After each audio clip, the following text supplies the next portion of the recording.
Hey, Salt Lake, Allie here. At the end of today's episode, we have got a sponsored interview with TaskRabbit. Eric Haymond, the SVP of Business Development, is going to talk to me about some home maintenance projects that you probably have on the to-do list and how you can hire a trusted local neighbor to get them done.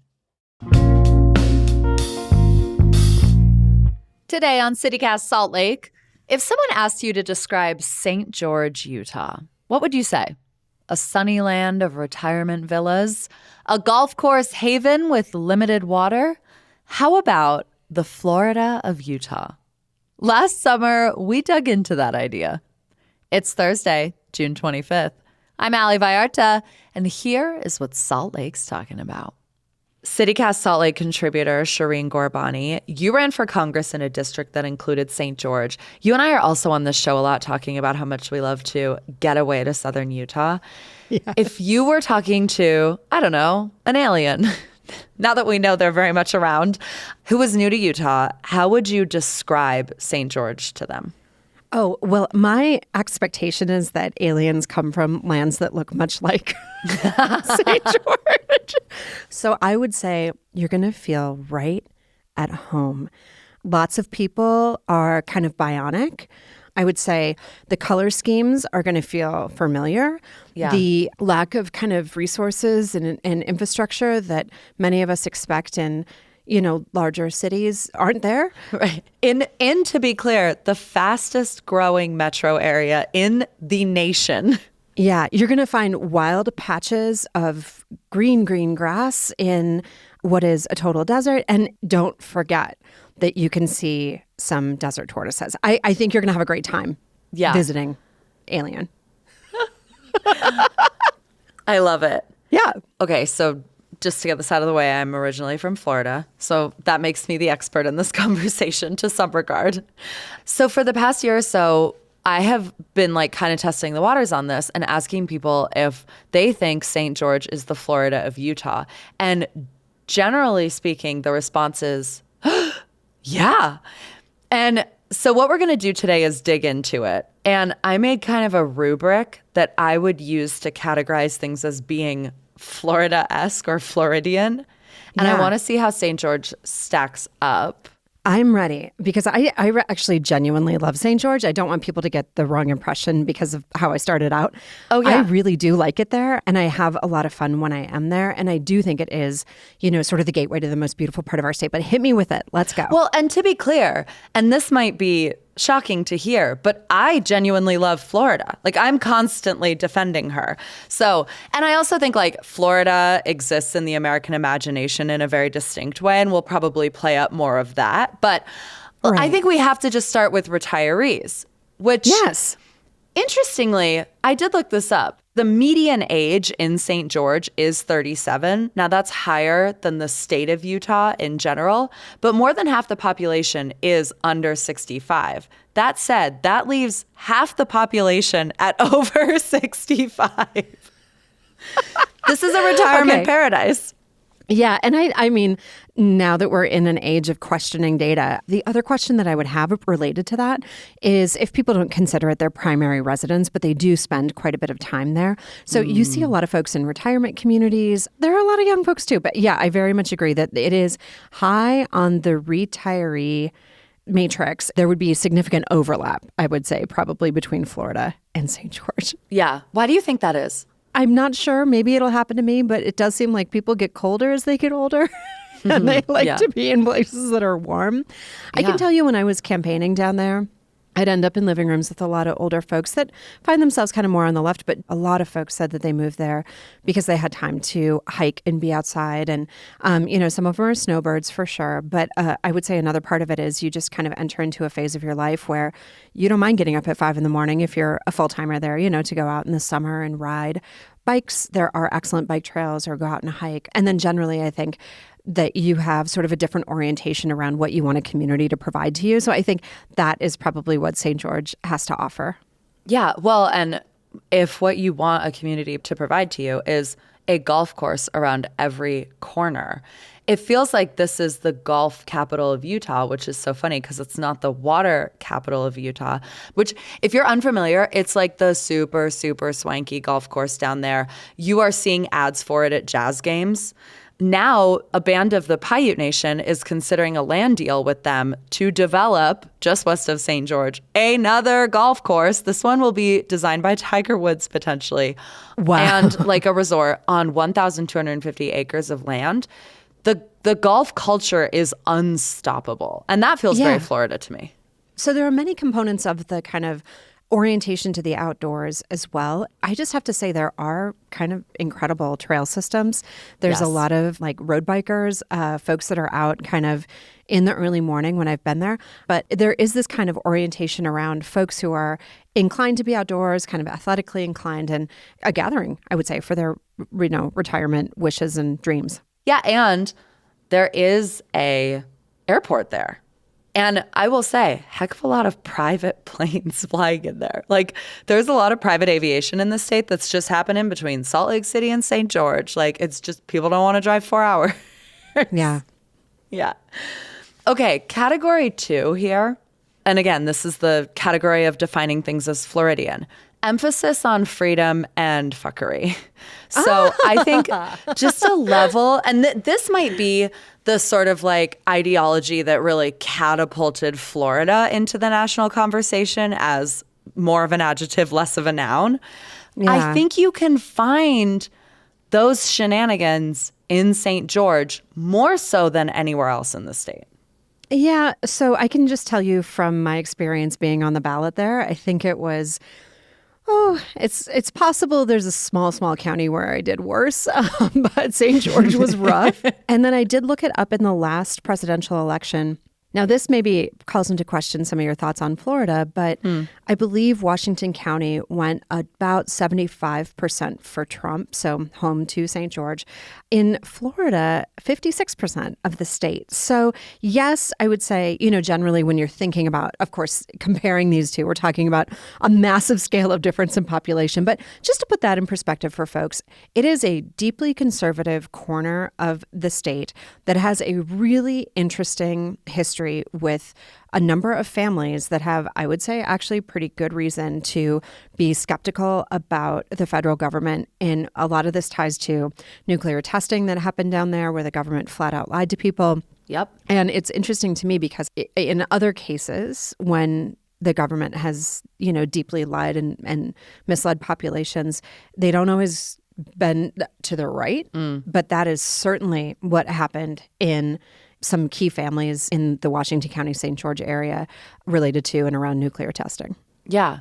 I think it's putting you pretty close to where there's been Bundy activity. Like, yeah, you bring up the conservatism, and it's funny because I also think there's like a brand of right-wing politic that Florida's also become known for that I would describe as like right-wing, but not necessarily conservative, right? Like it's like crack a beer at 10 a.m. Like, I don't know, when we think about the conservatism of Utah in terms of like whether people are drinking, whatever, what their like relationship with like partying looks like or letting loose. Like, I also think this is still a place where you will find people who are registered Republican, but walking around in a giant t-shirt that's got like the sprayed on bikini image, or right? Maybe and potentially like a giant marijuana plant, right? Yes. So there's like an interesting libertarianism, but there's also a lot of book banning, right? So there's just a strange mix that I do think is a little indicative of the way that I think about Florida politics. Yeah. The other thing that's happened in St. George is, and I would be interested, I didn't look up data on this, but like it feels like the home of California Republicans, right? Yeah. Like you hear a lot when you're down there from people like, oh, California, the taxes, it's so expensive, we hate it. Like the libs, have destroyed California is sort of the narrative. And so you meet a lot of people who have come from the West Coast and moved a little bit inland to a place that's still warm and sunny, but where they feel like their politics are more aligned. And it's like the classic thing in Utah, right, is that like the Utah Democrats are California Republicans. And so there's a little bit of that mix in there too. But when I say freedom and shenanigans too, I think I also am referring to like the lawn culture in a desert, the water use, like this notion that like anything goes. Not here for a long time, just to show you for a good time. We're here. Exactly. We won't necessarily have to reap these consequences. So send it up. Yeah.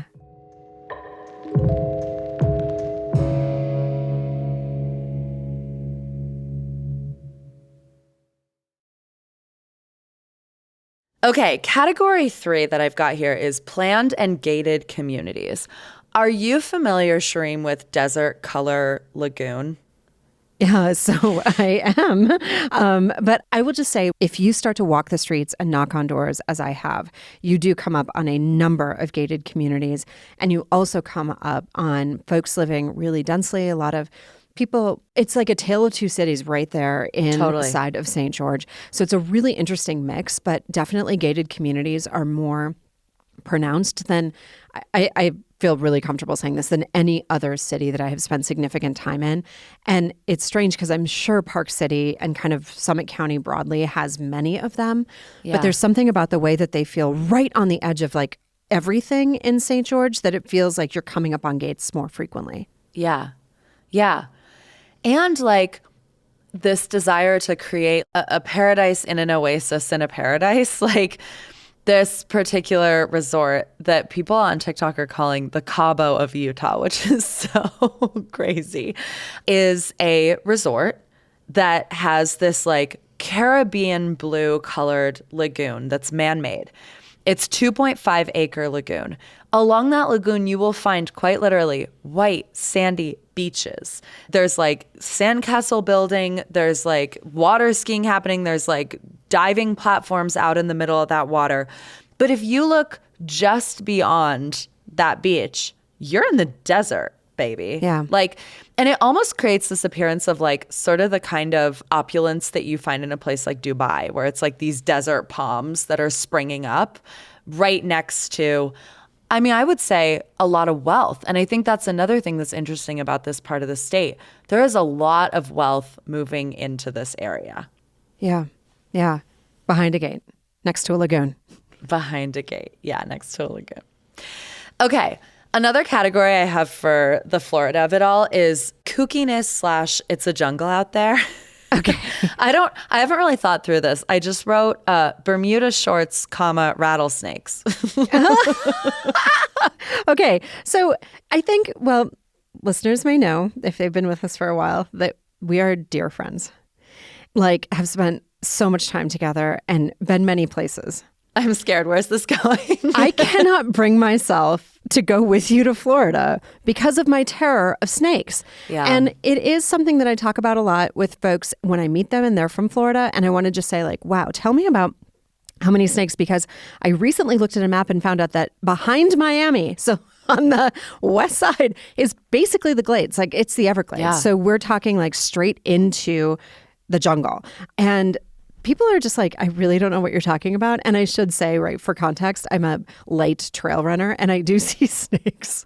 It feels like weekly here in Utah. So I really probably should get over this. But I do think that there's this kind of sense of just like, I remember some story about a hurricane that came through, whatever. I don't know exactly what's happening, but there have been a lot of different reptiles introduced into the Everglades that are creating lots of ecosystem strain and also like hyper aggressive pythons. Like I don't really understand. I don't want to know about it, actually. The less I know, the better. But it does seem like the kookiness that is experienced in the movie Snakes on a Plane, which I've seen, which is weird considering I'm afraid of snakes. But that kind of thing where it's like a snake could jump out of a toilet. That just feels like day-to-day life in Florida to me. So there's something about that. And then there's also something about the Florida man. I mean, I can't believe we're not really talking about like the kookiness where these like news stories come out. Yes. And you're just like, whoa, what? Now, is there a cognate? Is there an example of that coming out of St. George? I'm not so sure we're quite at Florida man levels, but I feel like we are when we talk about things like building a lagoon in the middle of the desert. I don't know. I have to think about it from a news standpoint. There's not a lot of news or reporting infrastructure down there. Yeah. So it's possible we're missing a lot of stories. I have to say, with sincerity, I know I've been a little silly, but I do think we're starting to hear some really dark stories coming out of St. George or kind of southern Utah when it comes to just thinking about things that we've heard about recently in the news with social media influencers, really, terrible consequences for children and families. So there's a little bit of that. There is a little bit of that. But maybe Florida Man is like, I don't know, southern Utah influencer maybe in some way? Yeah, maybe. I mean, people talk a lot about in Florida, the sunshine laws. Basically that like it's just easy to get these kinds of stories. And so that's why it feels like there's more of them. For a brief period, well, I guess I still do own the Twitter handle of Florida Woman because I thought it'd be fun to make a podcast that's like finding the Florida man in every state. Yes. But yeah, I also think, and maybe this is like, maybe I'm overthinking this, but like something that you have in a retirement community that you see in Florida and that you also see in St. George is just like, yes, there's a large population of people who are retired, who are living in this place, who are enjoying the sort of like anything goes culture that they've earned by working their whole lives and like getting to this place of retirement, I guess, is the philosophy. But like you also just have all the people who are responsible for caring for them. You've got like, it's party in the front, business in the back. And so you've got this like huge hospitality culture. You've got a healthcare system that's growing. Yep. You've got, and that also gets it, I think the final category for me, which is like, who runs this resort? Who's working there? Who's working there? And I think sometimes that's where it brings to bear a lot of like class differentials. Like there's the reality of like working to support a resort community and knowing that you actually may never be able to retire. You will probably never have this life because of the workforce that you're part of that's not respected to the same degree or paid equitably. Yeah. But it's definitely, I would say, raises for me some of the similar questions that we're seeing now when we're talking about Florida and really the double hit that's coming with just simply inhumane treatment of undocumented folks by ICE across these communities. And there's a lot of reporting coming out of Florida that's saying a massive amount of the food that's actually produced in this country is produced in Florida.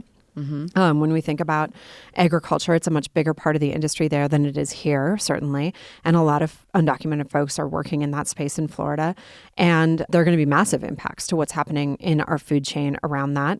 I mean, that's not the biggest issue, right? The biggest issue is exactly what's happening to folks unlawfully and cruelly. But I would just add to that, the other component is how many people are working in long-term care and healthcare facilities. A lot of folks there, too, are a really important part of the economic infrastructure of a place like Florida are immigrants. And I think that's true as well in St. George. I don't know the numbers or the extent, but I have been there and I have seen it, right?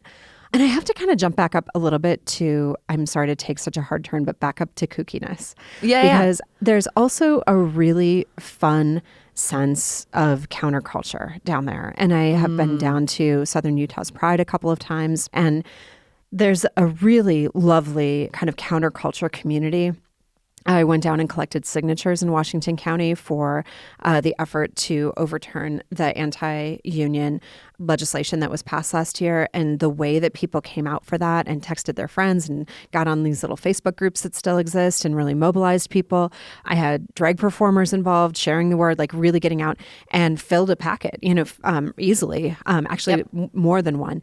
And that was just like word of mouth, like letting people know that I would be there, showing up at like, the local brewery and just sitting on the patio. So there's a real sense of connectedness, I think, for the counterculture. And if you don't believe me, go down to the farmers market where it really does feel like a sort of little like family reunion. I know when they had their No Kings rally, they were so proud of the turnout that they had. So there is this sort of like tight and connected. When I've been down there, I really love the kind of counterculture that exists against this sort of libertarian, conservative, or maybe some stereotypes that we have. And I would have to guess that Florida has a lot of that as well. Deeply organized kind of folks that feel, the weight of the moment that we're in and really are organizing against it.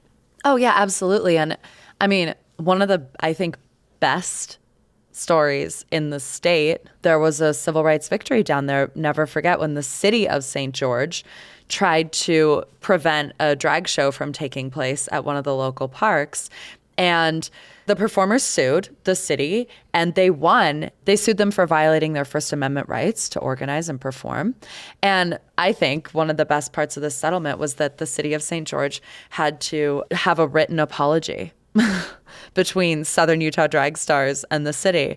And it was like kind of incredible. Like, I mean, yeah, the ACLU got involved. And so, yeah, there's a fighting spirit. There is. I also have to just give a shout out to Ermita's Casita, which is a Mexican restaurant in St. George. And it is a really, really good Mexican restaurant. It's in this little like house. It's really charming. I would just say in terms of a delightful place to take in some Mexican food, you can find it in St. George. And I know you can find it in Florida. Oh, yeah. Perfect. Okay, before I let you go, how do we go? Is St. George the Florida of Utah? What do you think? Yes. And a really big part of it, which we didn't talk about at all, is Disney. And I just think that there's this sort of spiritual connection between yes, a place like St. George and folks in St. George and the home of, you know, the magical kingdom. Sand castles or Magic Kingdom? Yeah, you're right. I mean, I remember one time we interviewed someone who studies cities, and she was actually based in Toronto. And we were talking to her about Utah City, which is the big, brand new, basically entire city, but also brand new development that is planned for Vineyard in Utah County, right along Utah Lake. She was saying something that she finds often when she's looking at new developments, and they're driven by people who have money, is the desire to start over. Right? Like if you're going to retire or whatever, like there's just always this urge to, instead of like making the streets less wide in your city or making it more walkable or fixing things, why don't we just find a new patch of land and start over? And it's like, it can be a really sexy and appealing thing. And of course, we live in the West. So much of what was built around us, whether through violence or other means, was because there was this desire to start over. And I do think Florida is the starting over place of the East, and St. George is becoming the starting over place of the West. And that's fine. But it's funny that what we're building isn't perfect. Yeah. It's not perfect. Maybe it's just impossible for us to build something perfect. There is no promised land, maybe. There's no promised land. Or maybe it's desert color. I don't know. Maybe. Depends who you ask. Okay, well, I will just say, I would like to hear from our listeners. If you have big thoughts on whether or not St. George is the Florida of Utah, email us, saltlake@citycast.fm. Send them over. CityCast Salt Lake contributor Shireen Ghorbani, thanks for your time. Thanks so much for having me. Something special for you. We've got a sponsored interview with Eric Haymond at TaskRabbit, talking about how the platform is making life easier for Salt Lake households this summer and creating some real earning opportunities for local workers. Host Ali Vallarta here with Eric Haymond, SVP of Business Development at TaskRabbit. Eric, welcome to CityCast Salt Lake. Thanks for having me, Ali. So TaskRabbit, something I love about it, we really love neighbors here. We actually call folks in our membership program neighbors. And what I think is great about TaskRabbit is that you can find a neighbor, essentially, to come help you with a household task, or you can sign up to be that neighbor. So my first question to you is, what are the go-to tasks for people in Salt Lake City? What does our data say about us? Yeah, the data says, and I can even speak from my own experience, definitely furniture assembly and TV mounting are by far the biggest tasks that our neighbors, taskers are doing in Salt Lake City. We're also obviously serving like Salt Lake County and Park City and Provo and all of those areas as well. But those are the big ones. We definitely see a lot of like cleaning as college is coming in and the U's in session. We get a lot of moving and help with moving into the U of U. General home repairs, all of that stuff is going on quite a bit in Salt Lake. I feel called out because I also have used TaskRabbit not once but twice for TV mounting. Yes, me too. I did it just the other day. Yeah. So how have you seen the platform grow here then? Because TaskRabbit is something I've been using for a long time. Have our behaviors changed? I think it's definitely changed. I mean, we definitely saw a big increase in TaskRabbit around the time TaskRabbit was acquired by IKEA. So there's a lot of furniture assembly tasks happening. It was kind of a big influx, but it's grown a lot over the last few years. I moved to this area. I'm from here originally, but moved back about 5 years now, and it's just grown and grown and grown. I mean, really, thousands of tasks are happening every single year, which means thousands of people's problems are being solved, and taskers are making money to be able to kind of meet the needs of their goals. And over time, we want to be the number one home services platform in this area, and it's an exciting growth that we've seen over the last couple of years. Yeah. I also think there's something cool about of course, we're in a loneliness epidemic, and it is nice to be able to just call on a neighbor to help out with something. And in exchange, to be able to maybe help out a neighbor who's looking to make some money. Let's talk about the people that are doing these tasks. How does TaskRabbit support local workers in Salt Lake? Taskers are at the core of our platform. I mean, it's everything to making this work well. And so it's super important. What I love about it is, people kind of become these micro entrepreneurs, and we're kind of the engine for that. What's really cool is on average, taskers in Salt Lake make about $38 an hour, and they set their own rates. So I think very different than many other kind of gig platforms that are out there. TaskRabbit protects that for the taskers and says, how much do you want to earn for the skills that you have and the things you need done? Yeah. So I think it's such a great, proposition for them. They keep 100% of their hourly rate and 100% of their tips. So it's huge. That is heartening. Okay, so if someone is looking to sign up as a tasker today, what should they know and what should they do? Go to taskrabbit.com or download the app. You need to be 18 or older, obviously. You need to have skills in the categories you're signing up for. So if you're really good at painting, or you're really good at IKEA furniture assembly, or just fixing little things around the house, pick the categories that really speak to you. The great thing is that, we, TaskRabbit, kind of handle all that background logistics. We connect the customers with the taskers and find the right, matches. And then we go through this multi-step vetting process where we make sure that the tasker's identity is verified. We do background checks, make sure that the customers have a safe experience, but then also, we're going through all those steps for the taskers. They come onto the platform. Perfect. Eric Haymond, SVP of Business Development at TaskRabbit. Thanks so much for being here. Thanks, Allie, and I love CityCast. If you are in Salt Lake and you need a hand around the house, or if you're good at assembling IKEA furniture and you want to save a marriage, you can start earning as a tasker. Head to taskrabbit.com. We'll also have the link in the show notes. Thanks for listening. That is all for us today here on CityCast Salt Lake. We will be back tomorrow morning with more from around town. Take care.